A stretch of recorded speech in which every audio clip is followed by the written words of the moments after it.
There's been yet another interesting update around the Nintendo Switch 2 rumor mill speculation talk online, as recently there have been more credible reports and notable names within the gaming industry coming out to speak out on what they've heard from multiple developers that are now claimed to have development kits in their possession. And if you're somebody who's tired of all this talk online, warning, it will only ramp up from here, as the more developers that get their hands on these things and the more events that take place between now and then, when developers will meet up and kind of swap what is going on in their camp with new Switch 2 development kits, we are going to get more and more reports suggesting that not only is this thing coming at some point in 2024, but we will also get new tidbits of information around what the device will feature in terms of specifications. And that is yet again what we are talking about today, because while there was some interesting conversation from Nate the Hate around the potential for things like an 8-inch LCD screen,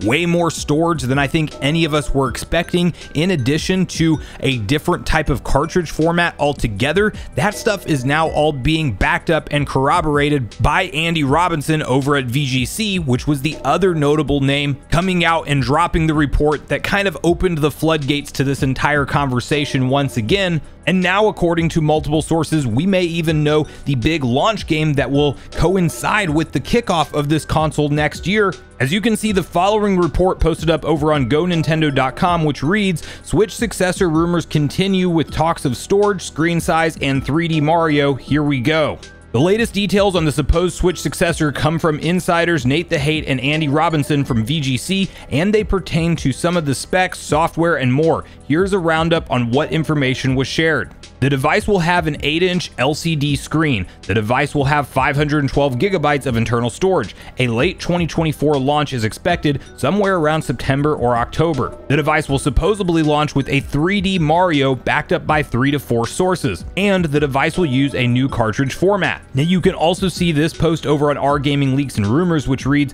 VGC podcast confirms Nate the Hate's reporting on Switch 2 is right on the money. And that doubles down on some of the information around the 8-inch LCD screen and the higher gigabyte storage, because we hadn't heard that directly from Andy Robinson and his first report over on VGC, but he is now corroborating that, saying that all of Nate's info in his podcast was right on the money in his own words. Now, there's also a big debate around backwards compatibility and whether or not this new console will support that. And you can see the reason behind it at the bottom of this post, where it says they also said one dev told them it's backwards compatible, while the other dev told them there is no backwards compatibility. Now, there's a likely reason that we could be talking about certain devs saying it's backwards compatible and other devs not, and we will dive into that in just a moment. But the other big piece of information that's recently come out has to do with the cartridge format type, and specifically what kind of storage capabilities these newer types of cartridges could support, in addition to it being a straight up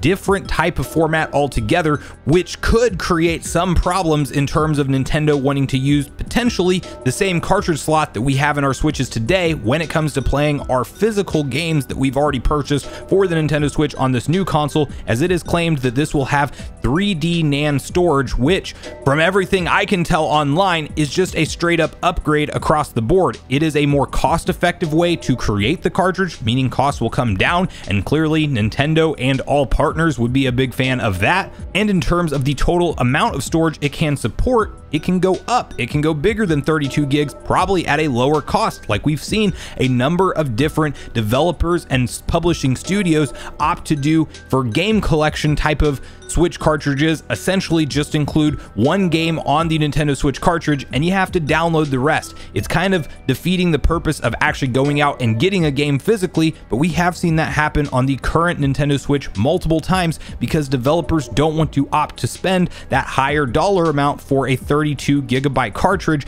And in theory, this 3D NAND storage upgrade would allow things like a 32 gig cartridge, maybe even 64, maybe even as high as 128, to be more reasonable and more in the budget for developers and publishers to pull the trigger on that to actually push out the game to retail shelves. And that might mean less downloads tied to a physical game purchase, which is obviously a big win. The drawback to potentially using this different type of storage technology would have to do with backwards compatibility and Nintendo potentially needing to do something as crazy as putting in 2 different cartridge slots, one for the old type of games and one for the new type of games. Now, I am not an engineer when when it comes to creating new video game consoles, but I could also imagine a world where Nintendo figures out some clever way to fit the old Switch cartridge in with reading the 2D NAND storage correctly, and then still have support for a larger cartridge that would set into a different set of pins, which would coincide with the brand new Switch 2 games. Or maybe they get crafty and you put in an old Switch cartridge in reverse, like flip towards you with the pins going down, and then you put the new ones in the other way, so that way they're only connecting with one set of the connectors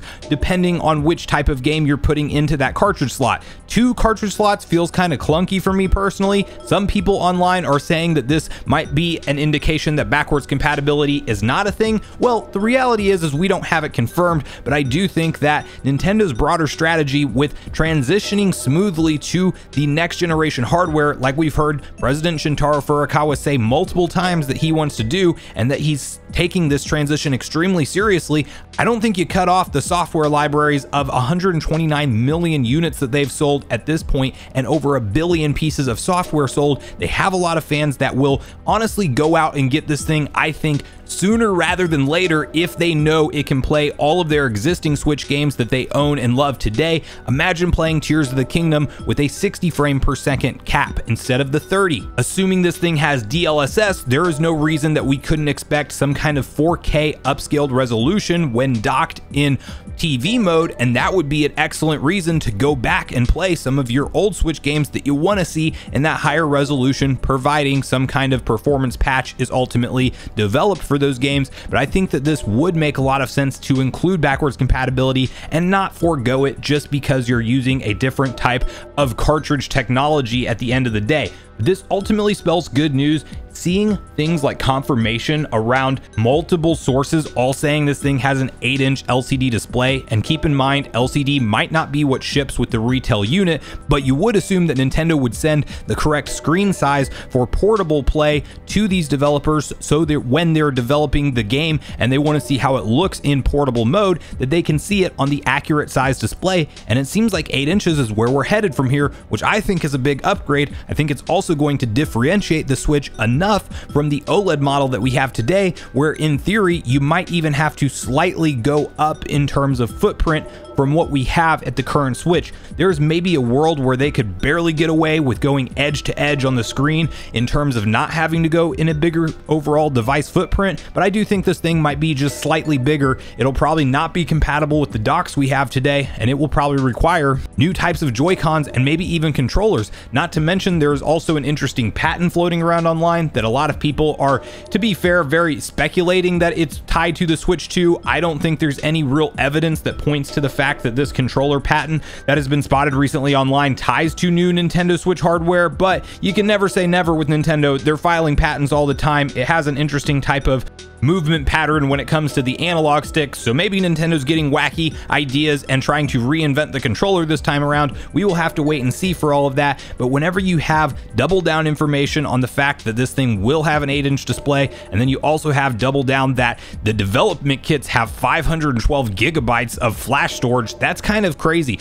Could that actually be the retail model that ships? It's possible. It's also possible that it goes to something like 256 by time the retail unit ships. I could even see Nintendo going as low as 128, but if the dev units that are right now being supplied have 512, you think that we'll probably will at least see a 256 model come out right at launch for this thing, and we have a potential 3D Mario to look forward to when it does come to the launch, which I also think further supports the idea that it will be a later in 2024 type of launch window, considering that this year in 2023 we are getting Super Mario Bros. Wonder to look forward to, which of course is 2D Mario, not 3D, but I don't think you want to launch two different Mario games very close to each other in terms of the overall distance and launch time between the two games. I think that September-October window next year seems very likely. It has been since 2017 that we have had Super Mario Odyssey playable, so clearly Nintendo has had plenty of time to work on a next 3D Mario, and I think if done right, they can make it a technical showpiece for what this console is capable of. Could we be talking about Metroid Prime 4 falling into the launch window for this console as well, if they stick to things like this September we get Metroid Prime 2 Echoes released, and then maybe by February or June of next year we get Prime 3 Corruption released, it could be ready to go right in that launch window, if not maybe just out a little bit later towards the holiday season. Something like November might make a lot of sense to launch Metroid Prime 4 and make it really showcase what that new hardware can do. Let's hope it's cross-gen so more people can play it day one, but it very well could just be something that is more built with the true Nintendo Switch 2 in mind, or whatever they call their next-gen console, and that is an exciting prospect for me. But I really want to hear from you guys at this point in the video, your personal thoughts and opinions around the latest round of Nintendo Switch 2 reports. Are you getting more excited or less excited now that a lot of this new info is out there? Do you tend to buy into any of these sources like Andy Robinson and Nate the Hate, knowing that they've of course reported on things plenty of time in advance of official reveals in the past? Or are you somebody who really doesn't want to hear any of the speculation around the features on what this thing might support until Nintendo officially confirms it themselves? But regardless of your thoughts and feelings on everything we talked about today, I do look forward to hearing from you all in the comments down below before you leave the video, as I do look forward to getting a back and forth conversation started with you all around these topics. Go watch yesterday's video next if you haven't already, which is on screen right now. Also make sure you like, subscribe, turn on your notification bell, and I will see you guys in the next video.